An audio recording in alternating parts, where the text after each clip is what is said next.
on s'endette collectivement pour vivre au-dessus de nos moyens et consommer. Les États-Unis qui sont en train économiquement de larguer l'Europe. Qu'au bout de 5 ans, l'immense majorité des gens auraient vu leur salaire augmenter d'à peu près 30%. Ce phénomène de paupérisation, parfois même de tiers-mondisation de la France active. On vit de notre patrimoine accumulé depuis un millénaire. Le Conseil économique et social, ça coûte 50 millions d'euros par an. Si ça disparaît, je pense que personne s'en rend compte. Non. Les retraités demandent aujourd'hui à leurs enfants de payer 2 fois plus à peu près que ce qu'ils ont payé eux-mêmes pour leurs propres parents. Ce Big Bang, c'est 100 milliards d'euros en faveur de la France active. Macron s'est inscrit dans l'héritage des 40 dernières années et n'a pas rompu avec. Vous relancez une vieille idée gaulliste qui est de l'actionnariat salarié. Il y a une promesse d'espoir en 2017 en disant on va changer ça, on va revenir sur l'émancipation par le travail, on va pouvoir mieux vivre de son travail, etc. Tout ça, c'est dans la campagne de 2017. Et 1 an et demi après l'élection, il n'y a rien qu'à changer. Il y a aujourd'hui 2 millions d'emplois de plus dans l'économie française qu'il y a en 2017. Le combat contre le chômage a été largement gagné. C'est la tiers-mondisation ou le travail qui paye.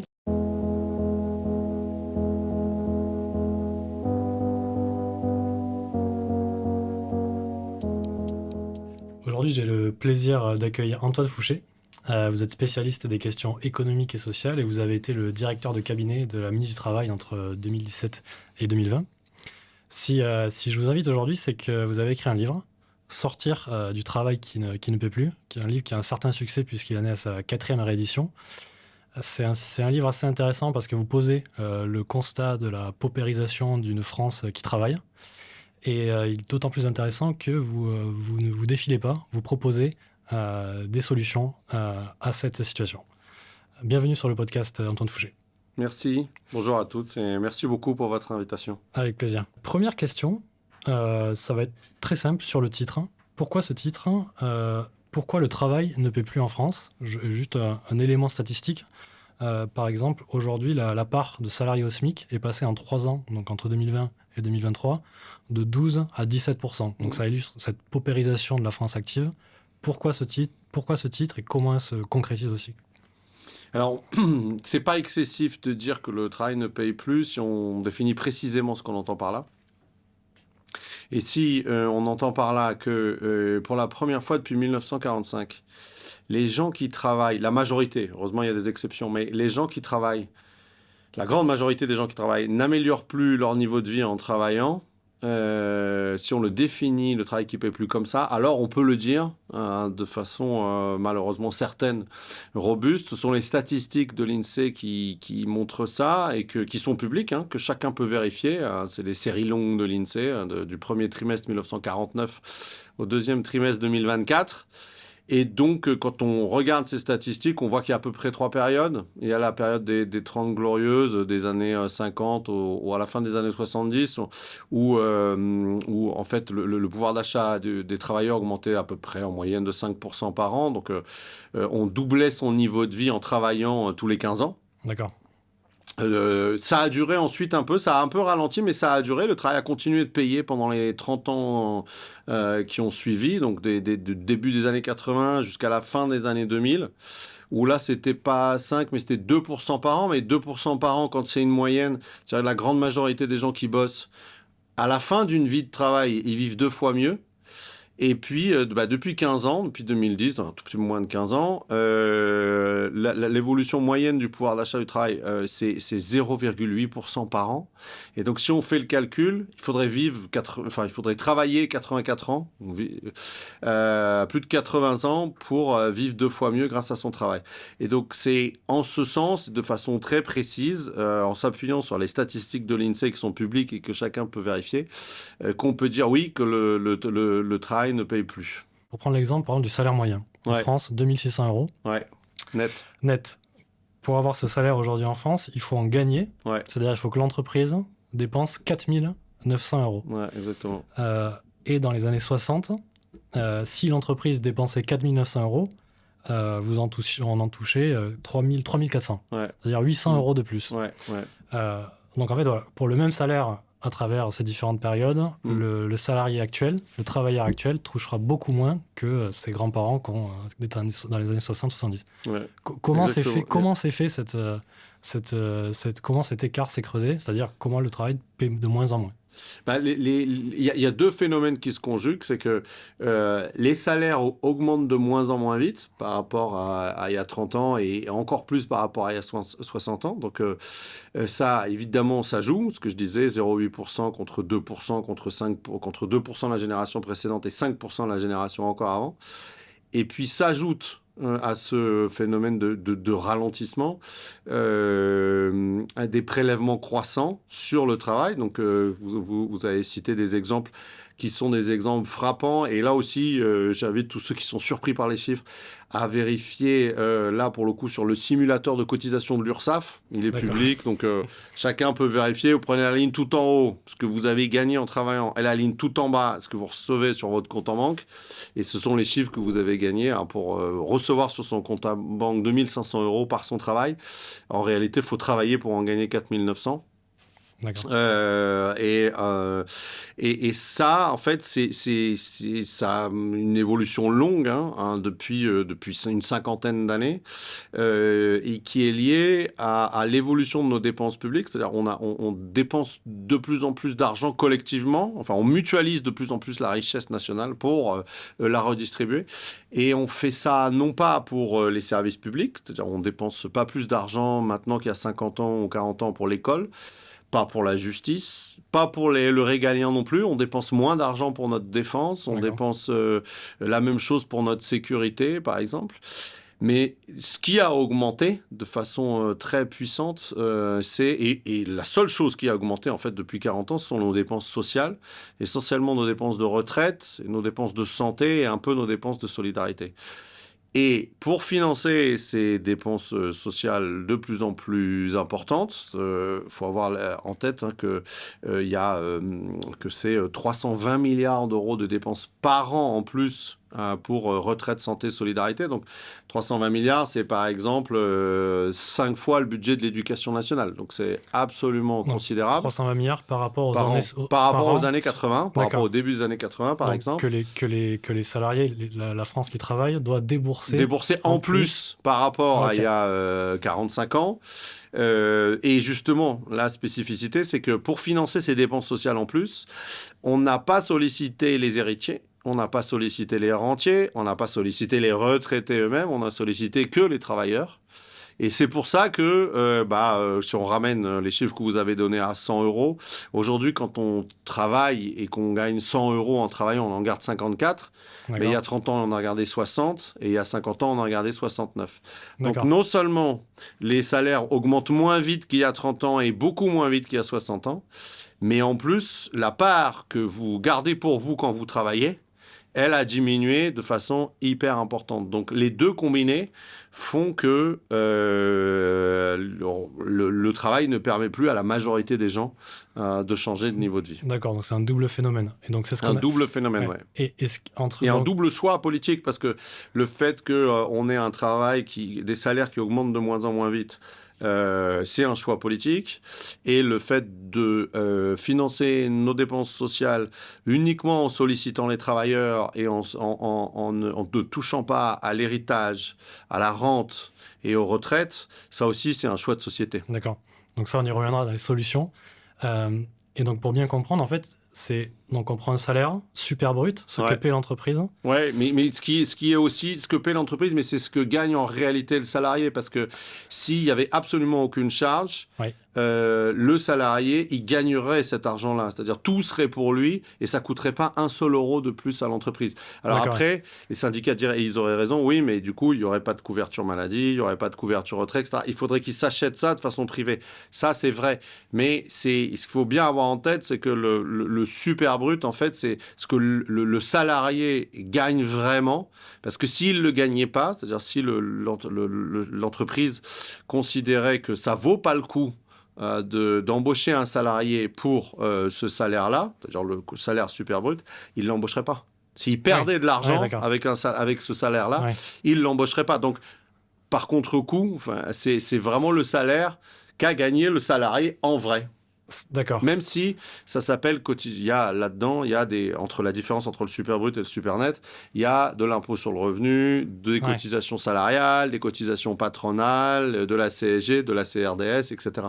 Mais tout ça, il faut que le salarié le gagne, parce que s'il ne le gagnait pas, l'employeur dirait bah, tu me coûtes plus cher que ce que tu me rapportes, et donc j'ai pas besoin de toi, au revoir. On a l'habitude de parler de salaire en brut, mais un vrai salaire, on devrait en parler en super brut. Exactement. Bien sûr, parce que c'est le vrai salaire que le salarié a gagné. Dans les nouvelles fiches de paye qui entrent en vigueur, me semble-t-il, d'ici un an, maintenant, début 2026, on aura le salaire super brut. Et donc, le salarié verra ce qu'il a vraiment gagné par son travail et il verra la différence avec ce qui lui reste. Et pour l'instant, pour faire ça, il faut qu'il aille sur le simulateur de l'URSSAF. D'accord. Donc, en fait, ce sont les couches entre le super brut et le super net qui ont grossi petit à petit. Exactement. Que ce soit les couches patronales et les couches salariales. Salariales et la CSG qui n'existait pas. Il y a la CSG qui a été créée en 1989. La CSG qui est une nouvelle couche. Et qui est une nouvelle couche qui s'est ajoutée. La CRDS qui n'existait pas, 1995, qui a été ajoutée. Donc exactement, c'est une bonne métaphore. Il y a des couches supplémentaires qui sont ajoutées ou des prélèvements supplémentaires et qui fait que il en reste de moins en moins dans la poche, pas seulement des salariés, mais de tous les travailleurs. C'est-à-dire c'est la même chose pour les indépendants et c'est la même chose pour les fonctionnaires. Donc c'est les 30 millions de personnes qui travaillent en France sur les 68 millions de Français. D'accord, donc c'est un phénomène qui touche... qui touche tout le monde, qui touche tous les gens qui bossent. Oui, non, même les indépendants Même les indépendants, alors les charges sont moins fortes sur les indépendants, mais elles ont beaucoup augmenté évidemment aussi depuis 1980. D'accord. Avant de continuer à parler encore de la France, prenons un peu de champ et parlons du reste du monde. Est-ce que ce phénomène de paupérisation, parfois même de tiers-mondisation de la France active, ou de la population active, est-ce que ça touche particulièrement la France ? Comment se débrouillent d'abord nos voisins européens, ensuite les États-Unis et les pays asiatiques qui composent le top 20 mondial, on va dire? Alors, il y a des situations très différentes selon les pays. Globalement, en Occident, c'est-à-dire Europe plus États-Unis, Canada, ça touche tous les pays. D'accord. Mais nous, on est plus touchés que les autres. C'est pire chez nous. Alors, ça dépend par rapport à certains pays du Sud. C'est pas vrai parce qu'ils ont eu des fortes récessions. Et donc, eux, ils ont carrément eu des salaires qui ont baissé. En Italie, en Espagne, en Grèce, etc. Mais on a quand même eu depuis, et on a raison, depuis la Seconde Guerre mondiale, l'habitude de se comparer plutôt à l'Allemagne qu'à la Grèce. Donc si on se compare à la Grèce, on peut se rassurer, mais c'est quand même pas notre destin de se rassurer en se comparant à l'économie grecque. On faisait jeu égal avec l'économie allemande, disons, jusqu'à la fin du XXe siècle. Et là, pour le coup, on a décroché par rapport aux Allemands, essentiellement pour deux raisons. La première et la plus importante, c'est que nous, on s'est considérablement désindustrialisé. Et c'est dans l'industrie qu'il y a les gains de productivité, c'est-à-dire ce qui permet...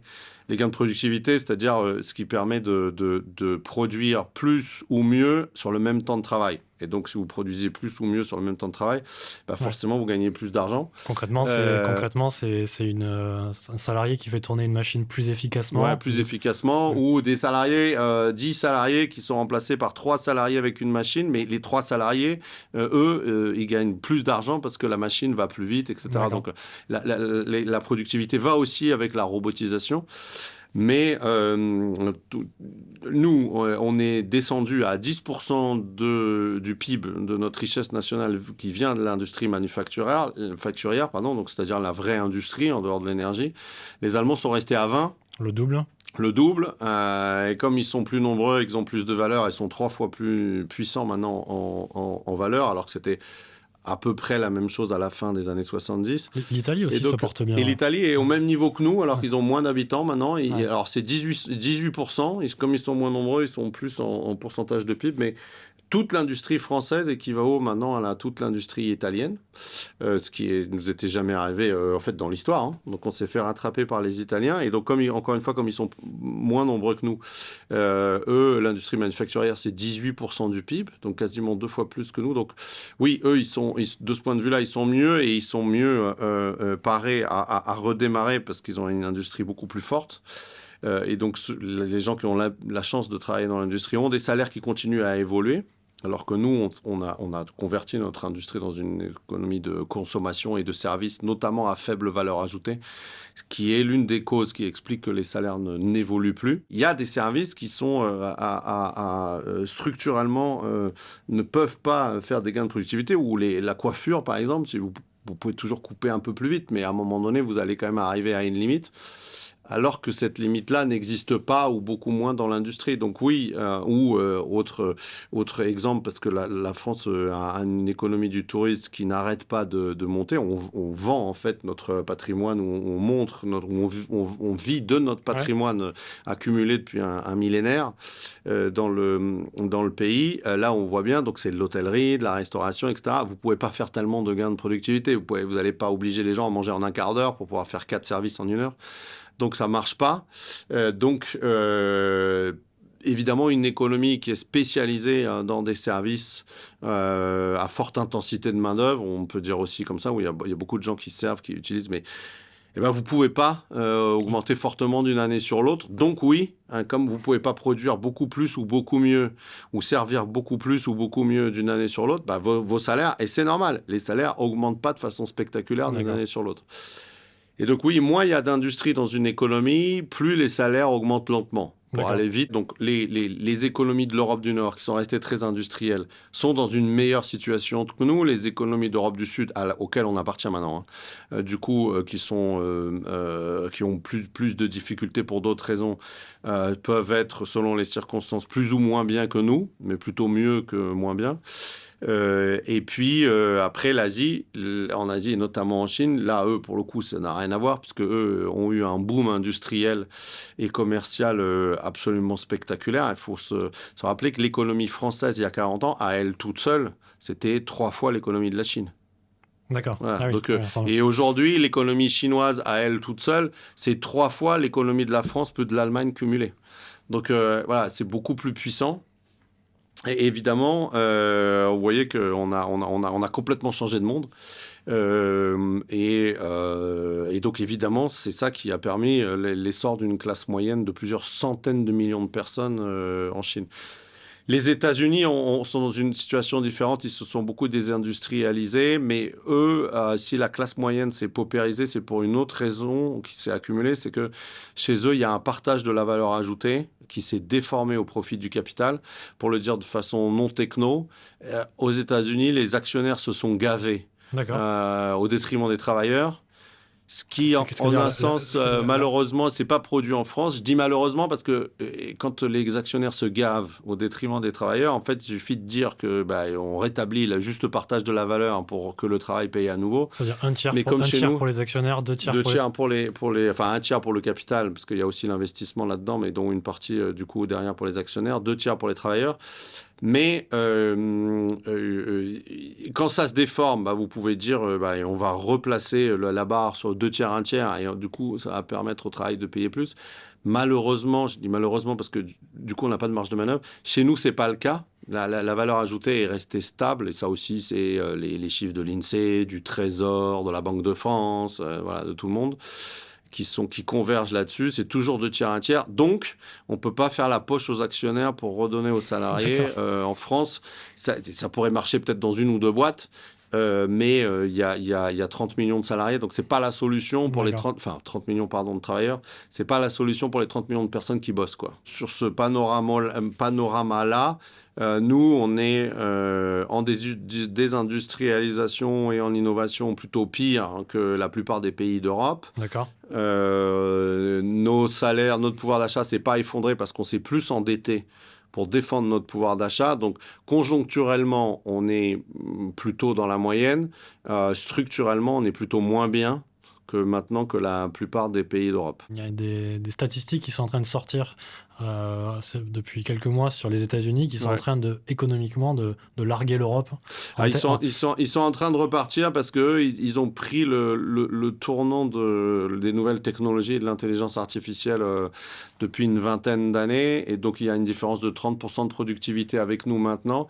Donc, ils sont en train de vivre sur une autre planète parce qu'ils investissent beaucoup plus, en fait, sur la transition numérique, la transition digitale, la transition énergétique depuis Biden. Donc ils sont en train de nous larguer, oui. Ça se voit pas encore dans les stats de la rémunération du travail parce que ça n'a pas encore diffusé. Et le mouvement de réindustrialisation, c'est quand même très lent, hein, parce que Ouais. la désindustrialisation, c'est 40 ans. Donc c'est pas avec un mandat, le mandat de Biden, qu'on va voir la différence tout de suite. On va le voir sans doute dans les années qui viennent. Mais oui, ils sont en train, c'était l'objectif du plan de Inflation Reduction Act de Biden, Donc, que Trump c'est-à-dire va des sans doute subventions à la la réindustrialisation. subvention à la réindustrialisation, un meilleur partage du travail, de la valeur avec les travailleurs. Et si le trend qui a commencé depuis quelques années se poursuit, on devrait avoir une augmentation assez spectaculaire des salaires dans les années qui viennent aux États-Unis. Ouais. Donc, eux font encore beaucoup de gains de productivité. Donc, concrètement, Et- une heure de travail américain produit beaucoup plus de richesse qu'une pour- heure de travail français. ouais, on peut le dire comme ça. Ouais. Il y a Ok. une différence de 30% maintenant. D'accord, Ce qui est c'est ce qui est énorme. absolument énorme. Ouais. Ce qui est D'accord. absolument énorme. Et donc ça s'explique par le fait que... Ils ont beaucoup investi dans les nouvelles technologies, dans D'accord. l'intelligence artificielle. Et ça rend les travailleurs qui utilisent tout ça plus productifs D'accord. que chez nous. Ils ont fait un choix, oui, de spécialisation qui les porte à ce qu'il y ait une création de valeur plus importante et de plus en plus importante par rapport à chez nous. Mais le sujet qu'ils ont, c'est qu'eux, ils partagent pas bien cette valeur. Ils la D'accord. partagent de façon hyper inéquitable entre Américains. Si ils arrivent à la partager de façon plus équitable, là, les salaires vont réaugmenter de façon D'accord. assez spectaculaire. Si c'est pas le cas et qu'il y a toujours une déformation du partage au profit du capital, peut-être que la paupérisation de la classe américaine va continuer, mais c'est pas le chemin qu'ils ont pris depuis 4 ans en tout cas. Ce qui fait l'intérêt du livre aussi, c'est que vous êtes un praticien. C'est-à-dire, donc, comme je l'ai dit en introduction, vous avez été 3 ans directeur de cabinet de la ministre du Travail entre 2017 et 2020. Justement, je voulais revenir. Qu'est-ce que, en étant aux manettes, vous n'êtes pas un politique, mais vous avez donc le directeur de cabinet de ministre du Travail permet d'avoir un certain levier.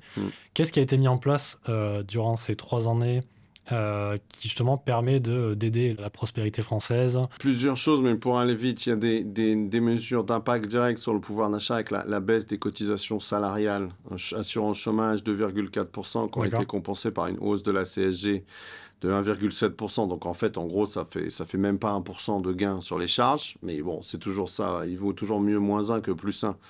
Mais ça, c'est le premier élément. Le deuxième élément, c'est qu'il y a un effort massif et historique qui a été fait sur la formation professionnelle et l'apprentissage. Il y a 3 fois plus de Français, Ouais. enfin de jeunes qui sont jeunes Français qui sont en apprentissage, ce qui fait que quand même, l'avantage de l'apprentissage, c'est vous gagnez votre vie pour faire vos études. Donc ça augmente évidemment le pouvoir d'achat et le niveau de vie des jeunes. D'accord. Le compte personnel de formation avec pour 2 millions de personnes. Le fameux, Qui le fait fameux CPF. le CPF, qui Ouais. fait quand même, quand vous vous formez, vous augmentez votre niveau de qualification et souvent, vous augmentez votre rémunération. Alors, c'est D'accord. surtout vrai pour ceux qui se forment suffisamment pour changer de qualification et qui choisissent un autre métier.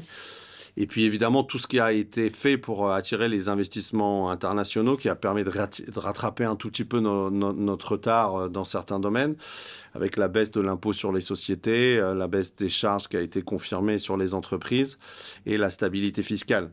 Ceci étant, tout ça a permis à ce que la croissance française soit supérieure à la croissance européenne depuis 7 ans. Et il y a aujourd'hui 2 millions d'emplois de plus dans l'économie française qu'il y a en 2017.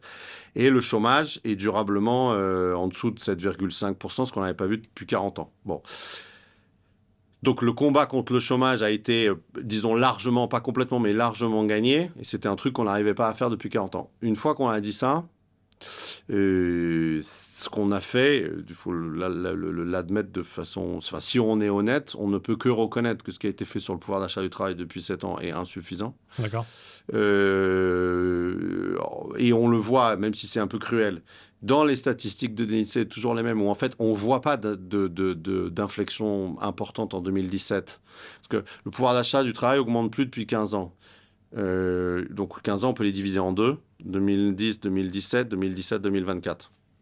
On ne voit pas la différence dans l'évolution. Alors, sauf en 2019, parce que là, on a mis aussi en place une prime d'activité, enfin un bonus de prime d'activité beaucoup plus important, mais c'était très artificiel. C'est de l'argent public qu'on dépense pour booster le pouvoir d'achat. Et donc, pour répondre à votre question de façon la plus honnête possible, ce qui a été fait, c'est essentiellement pour lutter contre le chômage, et ça a été réussi, essentiellement pour rendre la France attractive vis-à-vis des investissements internationaux, et ça a été réussi, mais pas essentiellement pour booster le pouvoir d'achat du travail. Et donc, ça n'a pas été réussi. Voilà, de façon très honnête, ça n'a pas été réussi. Sinon, on n'en serait pas là, quoi. On aurait vu une inflexion sur la rémunération du travail en 2017 ou depuis 7 ans, et on ne la voit pas. Ça serait malhonnête de dire qu'on voit quelque chose qui change. Et vous parliez justement de 2019, qui est l'année des Gilets jaunes, mais qui, à la base, est quand même une révolte fiscale. C'est-à-dire... qui est aussi une révolte du fait des salaires. Les gens en ont marre de payer trop d'impôts pour des salaires trop faibles. Exactement. Donc, oui, c'est en fait, c'est la fin de 2018, en novembre 2018, les Gilets jaunes. Et ça fait exactement 8 ans à la fin de 2018, c'est la 9e année consécutive où le pouvoir d'achat augmente des gens qui bossent augmente de moins de 1% par an. En fait. Et donc, en fait, c'est un phénomène d'accumulation. C'est pour ça que la responsabilité des Gilets jaunes, elle est à la fois hantée gouvernement Macron et aussi quand même gouvernement Macron. C'est hanté gouvernement Macron parce que c'est un truc qui vient de loin. Et qui vient beaucoup plus d'avant Macron que de Macron.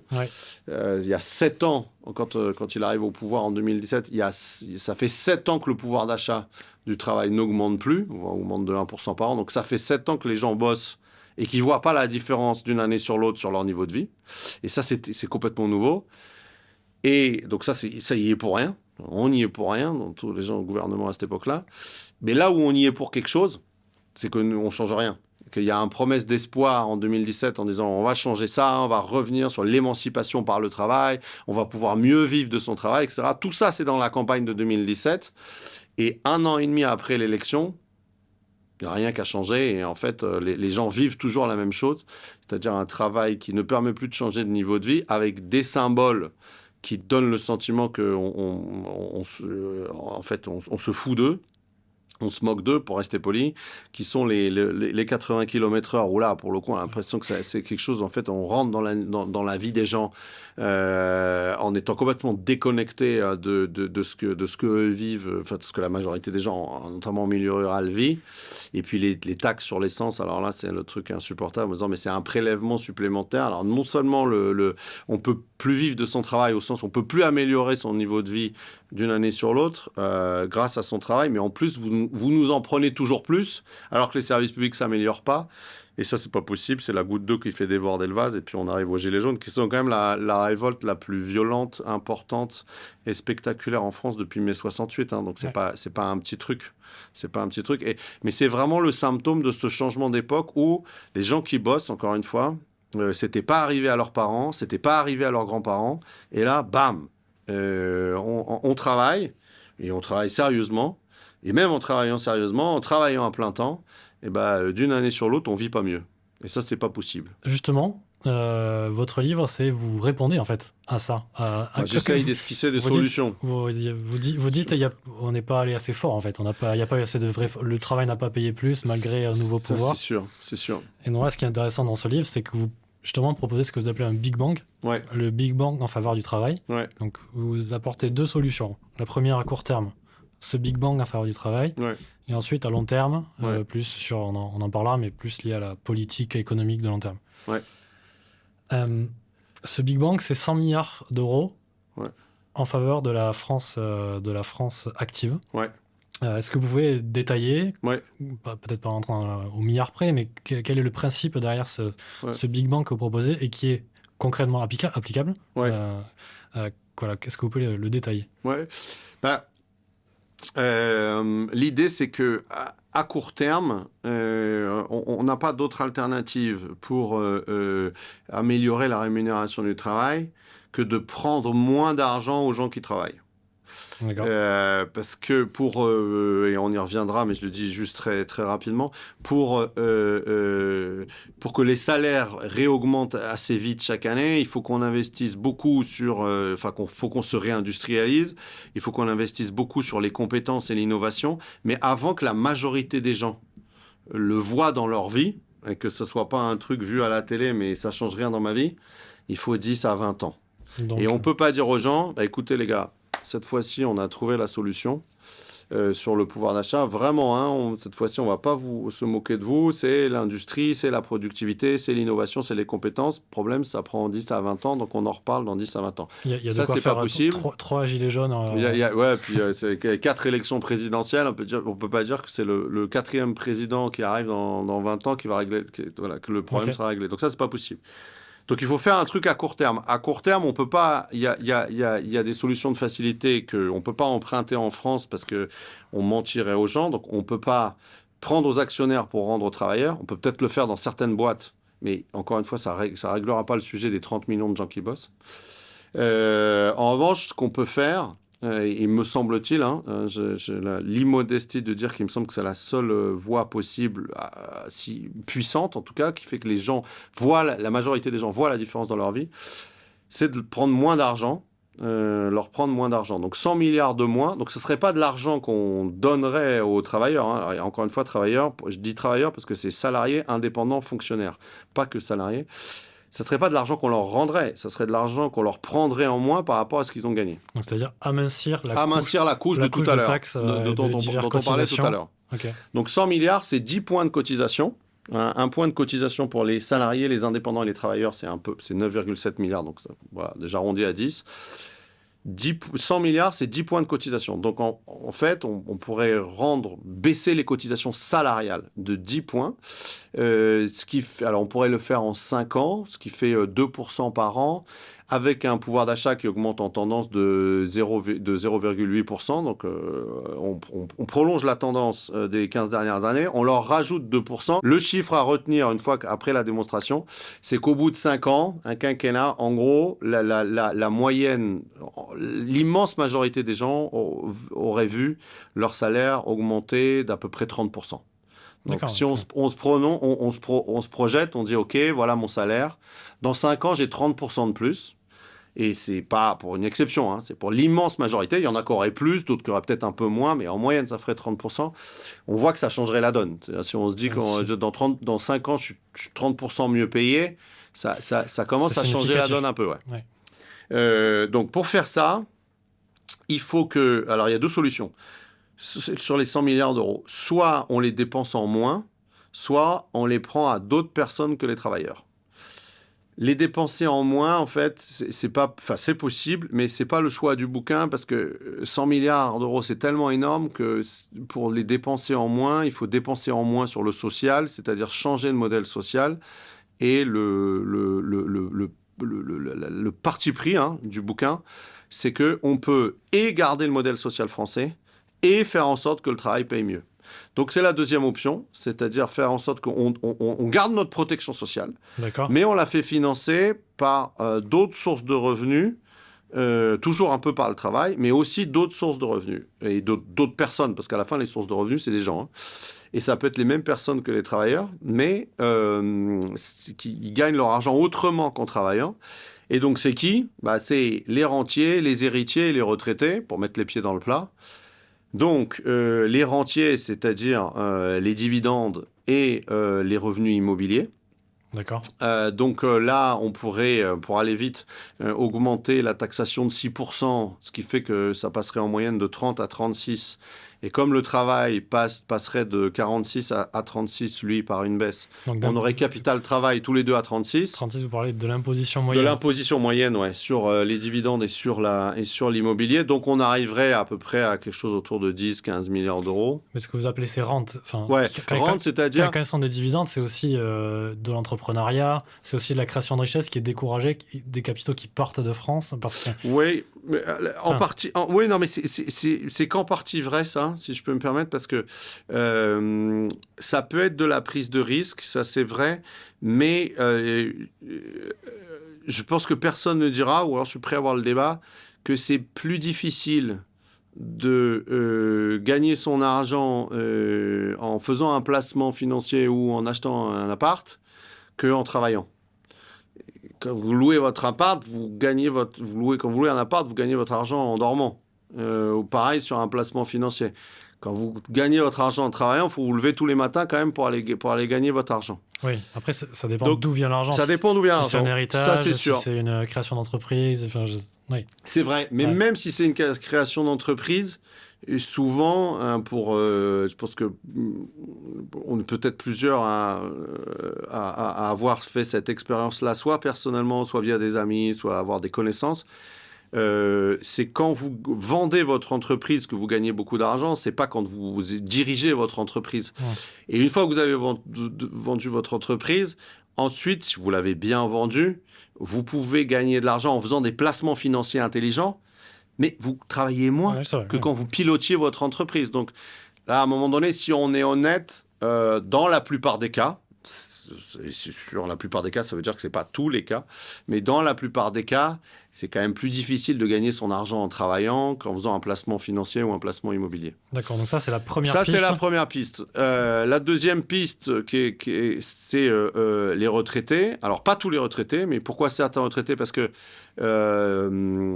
pour la première fois depuis 1945, le niveau de vie moyen des retraités est supérieur à celui des travailleurs. Ça n'est jamais arrivé depuis la Seconde Guerre mondiale. Donc, les gens, dit de façon non techno, les gens qui ne travaillent plus vivent mieux en moyenne que ceux qui travaillent. Donc là, on a un sujet. Et ça, j'ai vu que c'est aussi unique dans le monde. C'est unique dans le monde. Alors, les Italiens ne sont pas très loin, mais c'est unique dans le monde, ouais.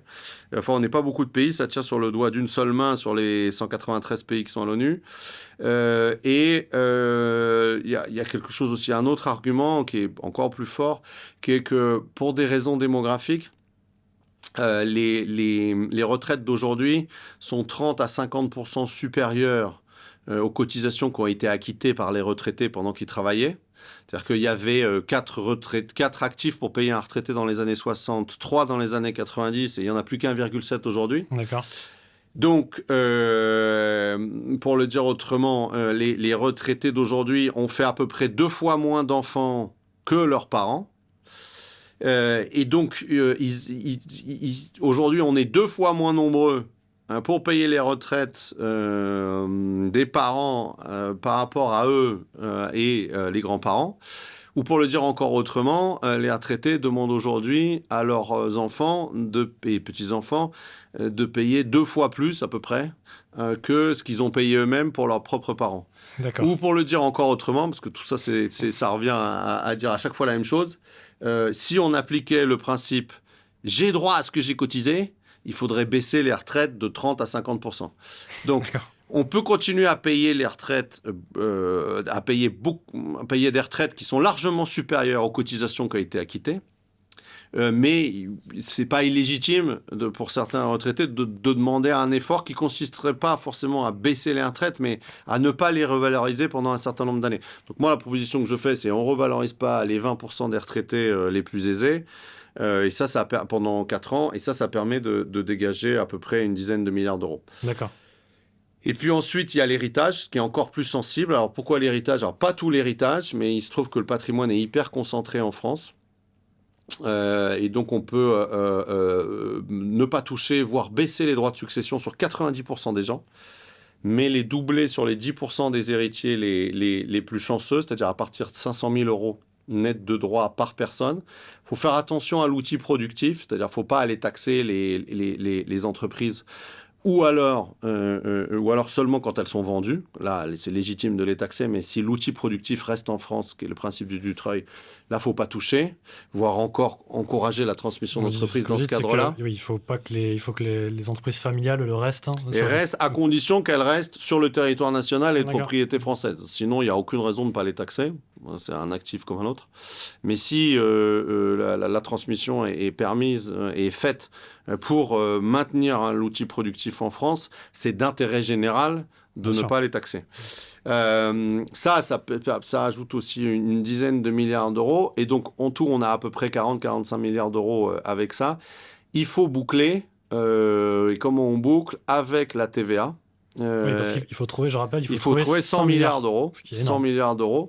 Avec la TVA. Donc la TVA, pour deux raisons. La première, c'est que on peut faire une augmentation de la TVA qui ne soit pas injuste, parce qu'on a 4 taux de TVA, et donc on pourrait baisser la TVA sur les produits de première nécessité et l'augmenter très fortement sur les produits importés à forte intensité de carbone, typiquement les voitures, même électriques, produites en Chine, parce qu'elles sont made in charbon là-bas. Et donc, et puis en plus, on en a besoin pour protéger notre industrie européenne et nationale. Et puis, surtout, on a absolument besoin d'une hausse de la TVA si on augmente le pouvoir d'achat pour ne pas reproduire l'erreur de 1981. Parce qu'en 81, l'arrivée de la gauche conduit à une augmentation assez substantielle du pouvoir d'achat, mais ce pouvoir d'achat, il sert essentiellement à acheter des biens produits à l'étranger, ce qui déséquilibre notre balance commerciale, ce qui affaiblit notre industrie, etc. Et donc, au bout de 2 ans, terminé, c'est la rigueur. Et pour éviter ça... Oui, donc pour les auditeurs, donc en 81, arrivée de François Mitterrand au pouvoir, relance, qui se traduit en déficit commercial. Donc en 83, fin de cette politique. Fin de cette politique et rigueur, et la gauche est défaite de façon hyper violente aux élections législatives de 1986. Si on fait la relance du pouvoir d'achat par le Big Bang sans la TVA, il se passera exactement la même chose, parce que l'argent qui sera rendu aux travailleurs, il servira tendanciellement plus, étant donné notre appareil industriel français, à acheter des biens produits à l'étranger. Et donc, c'est exactement la même chose qui se passera, et avec la même conséquence et la même désillusion en fait de tout le monde. Donc, il vaut mieux rien faire que de faire une relance du pouvoir d'achat sans hausse de la TVA, parce que la hausse de la TVA permettra d'orienter la consommation sur le Made in France, sur le consommé français, et donc d'avoir un cercle vertueux pour l'économie française et on peut dire dans un second temps pour l'économie européenne. Donc ça, c'est hyper important. Et 4 points de TVA, ça fait 50 milliards. Et donc vous voyez qu'on a trouvé les 100 milliards. Et il y a une dernière objection qui est, oui, mais alors en fait, si vous rendez 100 milliards d'un côté et que la TVA, vous allez prendre... C'est vrai, mais qu'en partie, parce que comme il n'y a pas que les travailleurs qui consomment, il y a aussi les retraités, les héritiers, les rentiers. Et donc la part des travailleurs sur 50 milliards qui sera assurée, qui touchera les travailleurs avec la hausse de la TVA, c'est à peu près 30 milliards, 35 milliards maximum. Et donc d'un côté, vous rendez 100. Et de l'autre, vous prenez 30. Donc à la fin, le delta, ça fait 70. Et c'est bien 70 net en faveur des travailleurs. D'accord. En revanche, c'est vrai que les héritiers, les rentrés, les retraités, eux, ils seront tapés 2 fois. C'est-à-dire par les mesures que j'ai évoquées, plus par la hausse de la TVA. C'est pour ça qu'à la fin, on peut dire que ça serait que le Big Bang, en fait, il revient à favoriser ceux qui gagnent leur argent en travaillant, en demandant un effort à ceux qui gagnent leur argent autrement qu'en travaillant. D'accord. Que sont les rentiers, les retraités et les héritiers. Très clair. Et pour comprendre, comment une hausse de la TVA peut favoriser le Made in France? En assumant une forme de protectionnisme et en ayant des taux de TVA beaucoup plus bas sur tout ce qui est produit en France et qui favorise l'économie française. Et alors, c'est à la frontière de la réglementation européenne. Ça, c'est sûr, mais c'est un bras de fer qu'il faut mener. Il y a des moyens en favorisant l'économie de proximité. Et puis, il y a des moyens aussi en menant un combat pour la révision de la réglementation sur la TVA. Évidemment, ça ne sera pas facile, mais encore une fois, si on ne fait pas ça et si on ne se sert pas de notre taux de TVA pour favoriser l'économie nationale, et européenne aussi, hein, c'est plus nationale et européenne que uniquement nationale, on n'arrivera pas à enclencher le cercle vertueux qui permet d'avoir une alimentation de l'économie nationale grâce à un pouvoir d'achat qui augmente, des travailleurs en tout cas, et ensuite l'industrialisation et l'innovation qui prennent le relais une fois que le Big Bang populaire en faveur du travail, c'est-à-dire au bout de 5-7 ans, a fini de produire ses effets. D'accord, ça s'enchaîne bien. Enfin, on essaye d'avoir un truc à peu près cohérent, quoi. Et je reviens sur... J'avais une objection, justement, c'est sur le fait que vous ne faites pas appel à la baisse des dépenses publiques. Ouais. Au-delà, même si ça ne rapporte pas autant, est-ce que symboliquement, ça ne serait pas... Par exemple, j'ai récemment découvert que le Conseil économique et social, Ouais, donc ça coûte 50 millions d'euros par an. Je pense 300, ouais. enfin, si ça disparaît, je pense que personne ne s'en rend compte. Non, Parce qu'il y a aussi un enjeu de ras-le-bol fiscal. Et se Ouais. dire, si on rajoute aussi de la baisse des dépenses, ça serait Ouais. peut-être mieux accepté que se dire, c'est financé par... Certes, c'est pas les mêmes qui paient. On redonne, Ouais. on redonne du pouvoir d'achat à la France qui bosse. Ouais. Mais se dire, OK, il y a aussi une baisse des dépenses de l'État. Ça peut aider à accepter le plan. Je le vois aussi comme ça. Pour aller à l'encontre du ras-le-bol fiscal, quoi. Ouais. Vous avez raison, mais à condition, et vous l'avez dit vous-même, que ce soit que symbolique. C'est-à-dire de ne pas mentir aux gens sur l'effet des mesures. Je reprends votre exemple du Conseil économique et social. On va dire que c'est un peu moins, je crois, de 300 millions d'euros par an. D'accord. On le supprime. C'est une baisse. Personne s'en rend compte. Non, personne ne s'en rend compte. Bon, c'est pas très sympa de le dire, mais disons, je pense qu'il y a quand même une grande majorité de Français qui ne se rend pas compte. Ouais, ça, on est obligé de le reconnaître. Avec ça, quelle baisse de charges sur les travailleurs vous financez? 300 millions d'euros. 0,03%.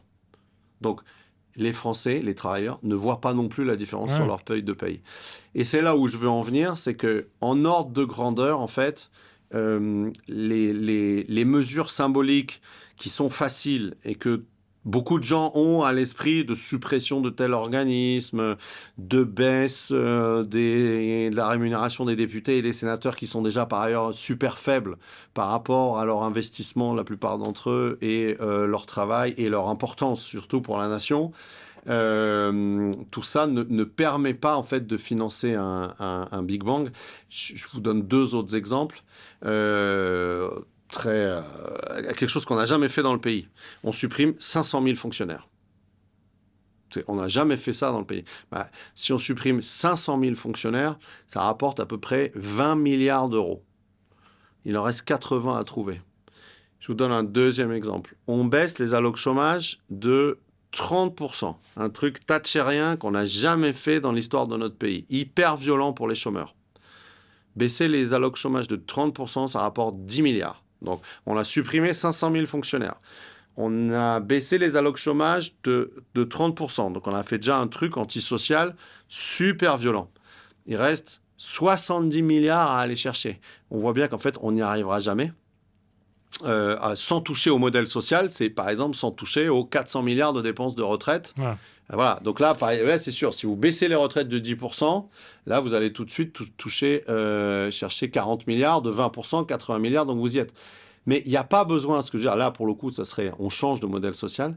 Il n'y a pas besoin de changer de modèle social pour financer le travail à nouveau un travail qui paye. C'est ça la démonstration que j'essaye de faire. Ouais, parce que sinon, on peut se dire, ouais, mais non, mais en fait, c'est le prix à payer pour que retrouver justement un travail qui paye, c'est de flinguer le modèle social français. Et non, en fait. Non, on peut garder notre modèle social français, ultra protecteur, en tout cas ultra cher, et retrouver un travail qui paye. Mais financer un travail qui paye uniquement en baissant les dépenses régaliennes, sans toucher aux dépenses sociales, ça, c'est un énorme mensonge. Ça n'existe pas. Ça n'existe pas. Oui, que seulement une partie du Big Bang serait financée. Oui, mais du coup, c'est pas le Big Bang. D'accord. Du coup, pas le Big Bang. Mais c'est vrai qu'on peut peut-être aller chercher 5, 10 milliards, 15 milliards, je veux bien de... Mais même, vous savez... Parce que je pense, par exemple... Supprimer un échelon administratif, c'est-à-dire vous supprimez soit les régions, soit les départements, soit les intercos, soit les communes. Bon, les communes, on oublie parce qu'on en a besoin, donc soit interco, département, région. Au max, ce serait quand même très violent, hein. Au max, ça rapporte 10 milliards. Donc il en reste... Et alors là, pour le coup, ça serait une simplification administrative drastique, quoi. C'est pas, on met un peu d'Internet, on met un peu d'intelligence artificielle, on augmente le temps de travail des fonctionnaires. C'est pas des trucs comme ça un peu cosmétiques. C'est, on supprime un échelon administratif entier. Ça, c'est que 10 milliards. Ils sont où les 90 qui restent? Donc, vous voyez, c'est difficile à admettre, hein, mais dès qu'on regarde les ordres de grandeur, on se rend compte qu'il faut quelque chose de substantiel pour financer le Big Bang et que la réduction des dépenses publiques, sauf si c'est des dépenses sociales, ça suffit pas. Donc, oui, donc un modèle social équivalent. Un modèle social équivalent, on peut retrouver un travail qui paye avec des gens qui bossent et qui améliorent leur niveau de vie en travaillant. Et donc, si je raisonne pas à modèle social, si je raisonne pas à modèle social équivalent, parce qu'en fait, l'éléphant, si je comprends, s'il y a eu un tel écart qui a grossi entre le net et le super brut, c'est essentiellement à cause des retraites. C'est les retraites. Ouais. Donc en fait, si à grands traits, j'extrapole, c'est si ça a grossi cet écart, c'est parce qu'il y a toujours plus de retraités pour le nombre d'actifs. Ouais, et qu'ils ont fait beaucoup moins d'enfants que leurs parents, donc forcément, à un moment donné, il y a un sujet. Et donc en fait, c'est la solution à ça, qui permet de décorréler un peu la démographie du montant des pensions, c'est la retraite par répartition. Ouais. Donc ça voudrait dire changer le modèle social, passer à une retraite par répartition. Par capitalisation, vous voulez dire? Oui, par capitalisation, excusez-moi. Ouais. Par capitalisation, où c'est plus les actifs qui paient l'ensemble des retraites, c'est les actifs plus les rendements des marchés financiers. Et autres. Donc, est-ce que si on veut vraiment toucher l'éléphant, c'est-à-dire les retraites, la grosse mesure, un Big Bang aussi côté dépenses, serait pas de passer à une retraite par capitalisation? Vous avez un sujet... Alors d'abord, là pour le coup, je pense que la majorité des gens considéreraient qu'on touche au modèle social, parce que c'est cotise pour ta retraite et pas pour financer celle de tes parents qui ont financé celle des grands-parents, etc. Bon. Le sujet est en train de monter parce que le système actuel est hyper injuste. Ça, c'est sûr. C'est-à-dire que, encore une fois, les retraités d'aujourd'hui demandent à leurs enfants de cotiser pour eux à peu près deux fois, beaucoup plus, entre une et demie et 2 fois plus que ce qu'ils ont cotisé pour leurs parents. Donc, c'est sûr que, disons, la rigidité de la majorité des retraités sur ce sujet-là fait que ça pousse une part de plus en plus grande des actifs en disant, si c'est comme ça, nous, on va cotiser pour nous et on va arrêter de cotiser pour vous. Le problème, c'est que y a un double sujet. C'est que sauf à dire, écoutez, on va baisser les retraites de plusieurs dizaines de pourcentages, 10, 20, 30%, ce qui n'est pas ce que je propose. Parce que là, pour le coup, ça serait une rupture de pacte. Parce qu'en un sens, les retraités, oui, ils vivent mieux que les actifs, mais ils y sont pour rien. C'est l'évolution démographique, c'est la productivité. Enfin, ils y sont pour quelque chose au sens où la France a fait un choix anti-travail depuis 40 ans et qu'ils ont voté pendant 40 ans, mais c'est pas tous. Et puis les gens qui bossent depuis 20 ans ont participé à ces choix aussi là. Donc c'est plus compliqué que ça. Donc il y aurait quelque chose d'injuste en disant c'est de votre faute, 30% en moins, on n'en reparle plus. Mais du coup, si on touche pas les retraites, ce que vous proposez, c'est de désindexer les plus grosses retraites. Et uniquement les plus fortes retraites. Okay. Mais si le passage, la principale des difficultés du passage à la retraite à capitalisation, à supposer que ce soit le choix de la majorité des gens, c'est la transition. C'est-à-dire que, mettons, on met en place une retraite par capitalisation l'année prochaine. Il faut cotiser 2 fois. Il faut cotiser pour les personnes qui sont à la retraite, plus pour sa propre retraite. Donc la couche, vous en rajoutez une. Vous rajoutez la couche par capitalisation. Donc l'écart entre ce que vous gagnez et ce qui vous reste, pour vivre tous les jours, il est encore plus important. Donc après, il y a des moyens de trouver des solutions. C'est-à-dire la France pourrait s'endetter un peu pour amorcer ce fonds. On pourrait faire des économies sur les retraites qui permettent là aussi d'amorcer le fonds, etc. Mais c'est un choix à faire. C'est-à-dire, si on s'endette pour la retraite par capitalisation, on pourra s'endetter moins pour la transition énergétique, rénover les transports, investir dans l'éducation. Si on demande un effort aux retraités pour financer le fonds souverain de capitalisation, on ne leur demandera pas un effort aussi pour réduire les cotisations et faire en sorte que le travail paye plus.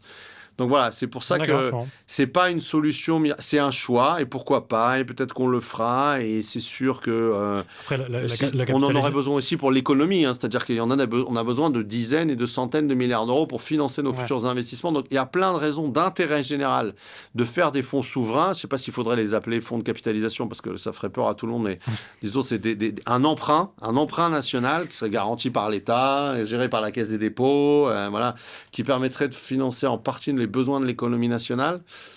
Mais ce n'est pas une solution miracle. Ça veut dire que ça se fera au détriment d'autres choses. Ouais. Et par exemple, au détriment d'une baisse des cotisations salariales. Oui, donc quand je parle de retraite par capitalisation, c'est toujours partiel. C'est Ouais. une couche qui permet Une de... couche supplémentaire. Ouais. Mais je pense que de toute façon, on y viendra parce que la démographie va encore se dégrader dans les années qui viennent. Donc, le rapport entre actifs et retraités va encore se dégrader. Donc, à un moment donné, c'est sûr, je pense que c'est assez certain qu'on redonnera plus de liberté aux personnes en disant qu'il y a un choix entre plutôt le présent et une cotisation moins importante pour la retraite ou plutôt le futur et moins pour le présent avec une cotisation plus importante pour la retraite et un écart entre brut et net toujours très important. J'en arrive au long terme. Donc là, Ouais. on a parlé du Big Bang. Voilà. Faire en sorte que le travail paie plus à court terme. À long terme, il n'y a pas de secret. Vous l'avez dit, si on veut que les salaires augmentent, il faut que le pays soit plus innovant, produise plus de richesses. Ça veut Plus dire industriel. éducation, innovation, ingénierie Ouais. et industrie. Ouais. Et j'ai vu un chiffre récemment qui montrait que l'Allemagne forme 2 fois plus d'ingénieurs que la France, Ouais. alors que l'Allemagne est seulement 10% ou 15% plus peuplée Ouais. que la France. Ouais. Est-ce que ça veut dire qu'il va falloir faire en sorte que plus de gens s'orientent vers des métiers de l'industrie, de l'ingénierie, qui sont les métiers qui permettent de faire croître plus... Bon, c'est pas politiquement correct de le dire, mais c'est la vérité. Si. Non, mais c'est la vérité. Plus que d'autres métiers. Ouais, on a un besoin crucial d'ingénieurs comme lors de la première révolution industrielle à la fin du 19e, ça c'est sûr. Première, deuxième. Oui, il va falloir faire ce que vous dites. Et ça va être difficile, ça c'est sûr. Mais on peut faire deux choses. D'abord, on peut essayer de réduire le taux d'évaporation, c'est-à-dire le taux des ingénieurs qui font autre chose que de construire ou d'inventer des choses. C'est des gens qui ont fait une formation d'ingé et qui vont faire de la finance. D'accord. Voilà. Donc ça, le taux d'évaporation, je ne l'ai plus en tête, mais il est très important en France. Et ça, par des mesures incitatives, on peut essayer de le réduire. D'accord. Première chose. Et la deuxième chose, on peut tout à fait orienter davantage de personnes vers tous les métiers de l'industrie, parce que c'est pas que au niveau d'ingénieur, on manque de soudeurs, de chaudronniers, etc. Et ça, on peut avoir une orientation plus forte vers ces métiers-là, en les mettant en valeur, en donnant la réalité des salaires qui sont, quand vous commencez soudeur, vous commencez direct à 20 ans, 22 ans, au-dessus du salaire médian français. Hein. Donc vous faites partie des gens qui sont bien payés dès que vous sortez de vos études. Et puis, s'il faut, en supprimant la majorité ou même la totalité des formations qui mènent majoritairement les personnes au chômage, on les connaît dans les lycées professionnels ou dans certaines formations supérieures.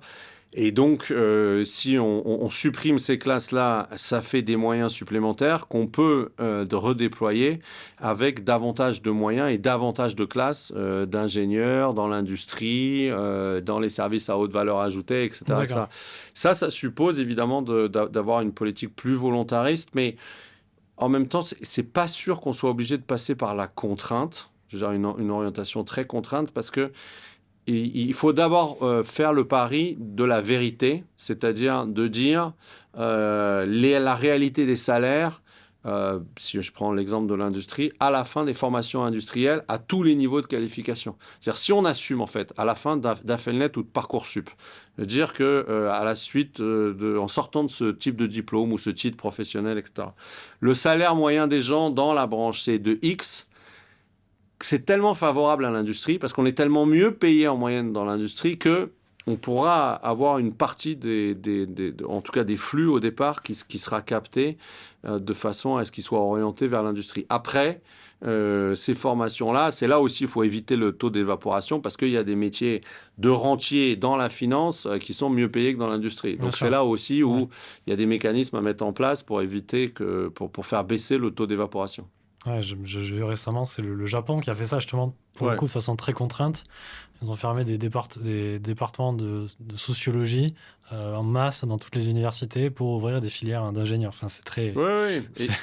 Mais peut-être qu'on sera obligé de faire ça dans 10 ans, quand on sera dans la vase jusqu'au cou. Mais en attendant, on peut faire le pari de l'intelligence collective et de la rémunération. D'accord. Voilà. Mais c'est sûr que si ça ne marche pas, à un moment donné, il faudra des mesures beaucoup plus contraignantes. Mais la population, il sera sans doute, nous Français, on y sera sans doute davantage prêts parce que si dans 10 ans, on n'a pas corrigé ça, ça fera 25 ans que le travail ne paye plus. Toute une génération qui vit pas mieux à la fin de sa vie qu'au début de sa vie. Je pense que le ras-le-bol, alors si on n'a pas de guerre civile ou d'ici là, mais le ras-le-bol sera tel que des solutions qui seront aujourd'hui inacceptables seront acceptables dans quelques années parce qu'on dira, bon, s'il faut faire ça pour s'en sortir, alors faisons ça. D'accord, ouais. Une idée que vous émettez aussi pour faire en sorte que le travail paie plus, c'est vous relancer une vieille idée gaulliste qui est l'actionnariat salarié. Ouais. Donc aujourd'hui, pour donner un chiffre, seulement un salarié sur 30 est actionnaire de son entreprise, qui est très faible. Ouais. Pourquoi vous pensez que cette idée, étendre l'actionnariat salarié, donc concrètement des salariés qui prennent des parts, d'achètent des actions de leur entreprise, est une solution structurelle? Parce que c'est le seul moyen qui reste aux entreprises pour mieux rémunérer leurs salariés sans dégrader leurs marges. Il y a, comme je l'ai dit tout à l'heure, un chiffre que chacun peut vérifier, il n'y a pas de déformation du partage de la valeur travail-capital en France. Ce qui veut dire que dans l'immense majorité des boîtes en France, les entreprises ne peuvent pas augmenter les salaires. Ou alors, si elles le font, ça se fera au détriment de l'investissement, donc de leur compétitivité, donc de l'emploi de demain et de leur survie tout simplement à terme. Ils ont besoin d'investir pour rester compétitifs. Et s'il n'y a pas de marge dans les boîtes pour augmenter les salaires, il y a deux manières de le faire. Une manière publique, c'est de réduire la différence entre brut et net. Donc ça, vous augmentez le salarié sans que ça coûte plus cher à l'entreprise. Et il y a une autre manière qui n'aime pas trop le patronat. Vous avez donné les chiffres. Il y a 29 salariés sur 30 qui ne sont pas actionnaires salariés aujourd'hui de leur entreprise. Et le patronat n'aime pas trop ça parce qu'ils ont une grande partie, pas tout le patronat, mais la majorité du patronat n'aime pas ça parce qu'ils ont l'impression de perdre le contrôle de leur entreprise. Ils ont l'impression de se mettre au même niveau que les salariés. Ils ont l'impression de basculer dans une économie socialiste. Ce qui est complètement absurde quand on voit que, par exemple, l'une des plus belles entreprises de France et l'une des plus belles entreprises de réussite entrepreneuriale de France des 50 dernières années, c'est Bouygues. Et chez Bouygues, les salariés sont actionnaires à hauteur de 20% de l'entreprise. Donc, c'est évidemment de très loin le premier actionnaire. Ce levier-là, et De Gaulle en avait eu l'intuition, en fait, mais même dès la fin des années 40, ensuite c'est mis en œuvre par une ordonnance en 59, puis à nouveau en 67. Ça s'est jamais développé, mais je pense que les entreprises vont être obligées de s'y mettre, parce que d'abord, elles commencent à s'y mettre plus. Là, on sent un frémissement depuis quelques années. Et elles vont devoir le faire parce qu'il y a un retournement, en fait, du rapport de force sur le marché du travail entre les salariés et les entreprises. C'est-à-dire que la population active en France n'augmente plus. Donc, on a des tensions de recrutement très fortes dans tous les territoires, toutes les tailles d'entreprises et dans tous les secteurs. Il n'y a pas assez de main-d'œuvre pour la croissance des entreprises, pour le dire de façon très simple. Et donc, les salariés démissionnent. Alors, ils ne démissionnent pas pour aller à la piscine, ils démissionnent pour aller dans une autre entreprise. L'année dernière, il y a 2 millions de salariés en CDI qui ont démissionné. Et 86% d'entre eux ont retrouvé un job en CDI en moins de 6 mois. Donc, les salariés, beaucoup de salariés, un salarié sur 10, en fait, démissionne de son CDI pour aller bosser ailleurs, soit pour avoir des meilleures conditions de travail, soit pour être mieux payés. Donc, les entreprises vont se battre beaucoup plus entre elles pour recruter les salariés. D'accord. Et si elles ne développent pas cet outil de l'actionnariat salarié, Celles qui ne le font pas, je pense, vont avoir un handicap structurel par rapport à celles qui le font, donc elles vont de plus en plus, en tout cas, être obligées de le faire. Puis c'est une question de motivation aussi, parce que aller au travail en se disant, bon, je vais bosser, mais de toute façon, que je bosse bien ou pas bien, mon travail ne me permet pas de changer de niveau de vie. L'actionnariat, et en plus le pire, c'est que le chef d'entreprise, il est de bonne foi de l'autre côté, quoi. C'est-à-dire, il fait le max pour augmenter ses salariés. Donc, encore une fois, le seul levier dont vont avoir la plupart besoin les entreprises, c'est cet actionnariat salarié qui va permettre, sans dégrader les marges, de mieux payer les salariés en disant que quand une partie, si l'entreprise un jour est vendue, ou quand le salarié part, bon, bah, le rachat de parts permet de distribuer de façon un peu plus juste et un peu plus efficace la valeur qui a été créée collectivement dans l'entreprise. Et c'est que le patronat est réticent, mais aussi les syndicats. Ce qui est marrant, Ouais, les syndicats sont réticents parce que, pour le dire de façon claire, hein, l'actionnariat salarié, ça transforme les travailleurs en capitalistes. Donc, Oui. pour reprendre le langage marxiste, donc, c'est ça, être actionnaire, c'est être capitaliste, être détenteur de capital. Donc, et ça, c'est sûr que très longtemps, les syndicats n'en ont pas voulu, parce que c'est sûr que si les travailleurs deviennent capitalistes, c'en est fini de la révolution. Et c'en est fini de l'entreprise vue comme un lieu de rapport de force pour partager la valeur entre capital et travail. Donc voilà, mais c'est une raison de plus aussi pour les entreprises pour le faire. C'est-à-dire qu'à partir du moment où les salariés deviennent des actionnaires, ils s'intéressent à la création de valeur, ils s'intéressent au marché, ils s'intéressent au développement, ils s'intéressent aux marges qui permettent d'investir et de faire les profits de demain. Et donc, c'est aussi des salariés plus motivés, sans doute plus travailleurs, plus conscients du business et donc plus intéressés à ce que l'entreprise marche bien. Voilà, c'est pour ça qu'il y a tellement de raisons pour que ça se développe que je pense que dans les années qui viennent, on va voir enfin le décollage de l'actionnariat salarié. J'espère que je ne me trompe pas. Et une autre question plus sur l'actualité. Quel est votre regard sur justement la crise budgétaire actuelle? Vous avez été pendant 3 ans au sein d'un cabinet ministériel. Comment, donc là, c'est un peu le bilan qui arrive des années Macron. Donc, il y a avec certains succès sur le chômage ou l'attractivité. Mais là, du coup, on a une crise budgétaire qui vient balayer tout ça. Enfin, quel est votre Qui vient ternir tout ça. ouais. Quel est votre regard sur cette crise budgétaire qui... C'est la démonstration ou le signe un peu cruel que, en fait, Macron s'est inscrit dans l'héritage des 40 dernières années et n'a pas rompu avec. Et ça me fait vraiment mal au cœur de dire ça, même si je pense que l'honnêteté oblige à le reconnaître. Et l'héritage des 40 dernières années, c'est quoi ?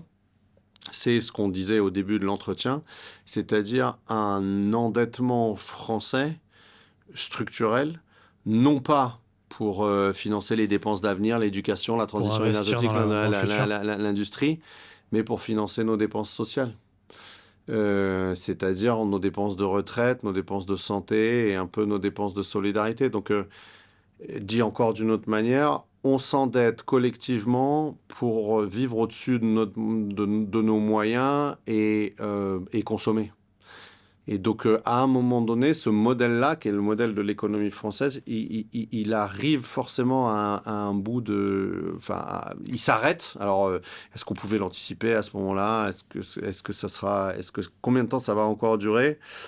Peut-être quelques années, parce qu'on est quand même protégé par notre héritage, on est protégé par l'euro, on est protégé par les autres économies autour de nous. Ça peut malheureusement encore durer quelques années, ce modèle-là.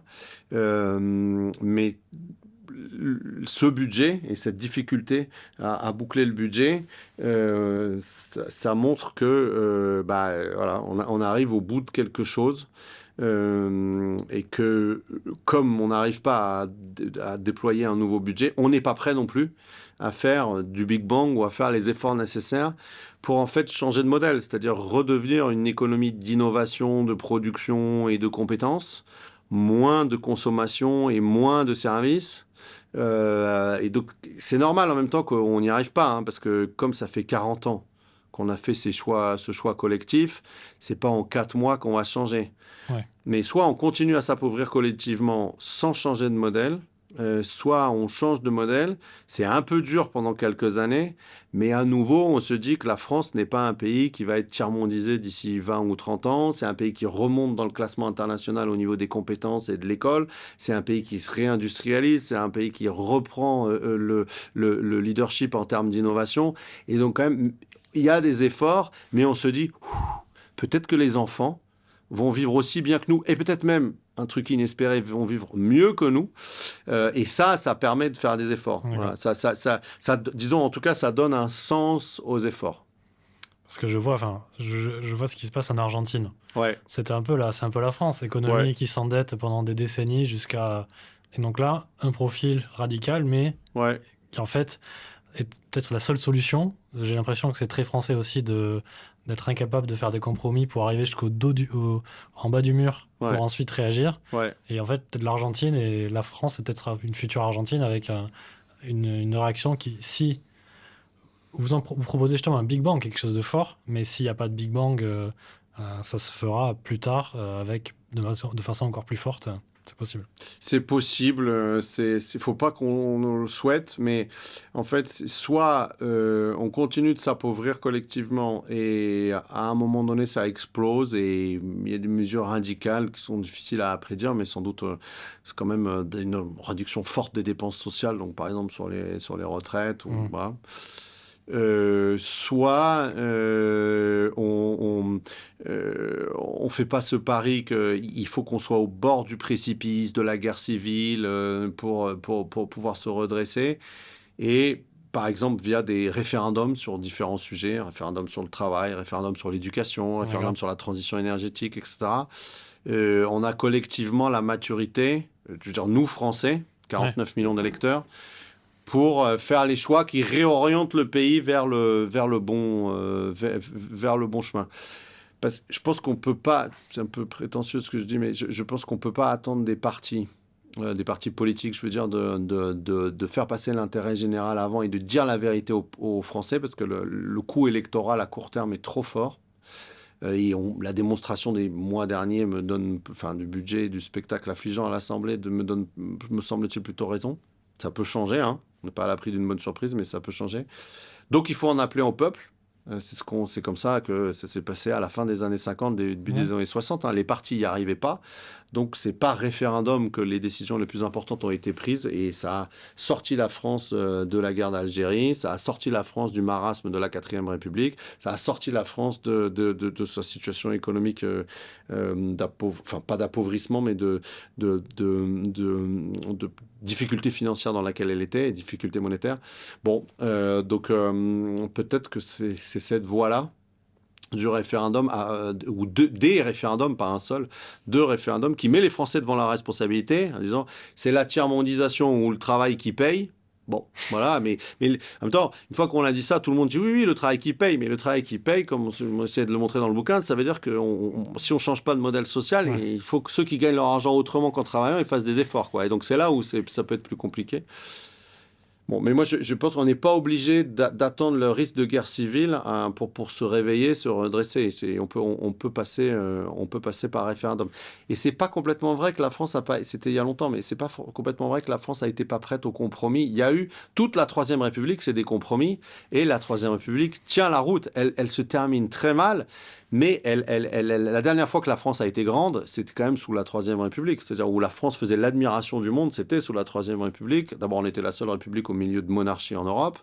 Et puis, on a été un pays super innovant, culturellement, technologiquement, industriellement, politiquement. Et ça, c'était par la discussion au Parlement, à la Chambre, et des compromis incessants avec des mois de discussion pour adopter des lois, mais qui sont du coup restées dans l'histoire, parce que c'est des lois qui sont très puissantes. Donc, on a su faire ça. L'autre modèle, c'est la fin des années 50, alors 1950, où là, les partis sont incapables de moderniser la France et de sortir la France du bourbier algérien. Et là, il faut De Gaulle qui passe par-dessus les partis en appelant au peuple, les référendums, pour qu'on s'en sorte. Mon feeling, c'est plus qu'on est dans les années 1900, à la fin des années 1950 qu'au début des années 1880, de ce point de vue-là. Mais rien n'est écrit. Donc ça dépend un peu, je dis ça aussi parce que ça dépend un peu de chacun d'entre nous. Oui. Parce qu'à la fin, si les partis ne sont pas à la hauteur, c'est aussi parce que chaque Français, au fond de chaque Français, on préfère un peu notre confort à notre liberté. Bon, et voilà, donc c'est aussi un peu de la responsabilité de chacun d'entre nous. Donc c'est pour ça que vous proposez de faire passer ce Big Bang, le Par souhait par référendum. référendum. Ouais. Oui. Par référendum, parce que quand on voit, on en a parlé tout à l'heure, les mesures, il n'y a aucun parti qui assumera ça.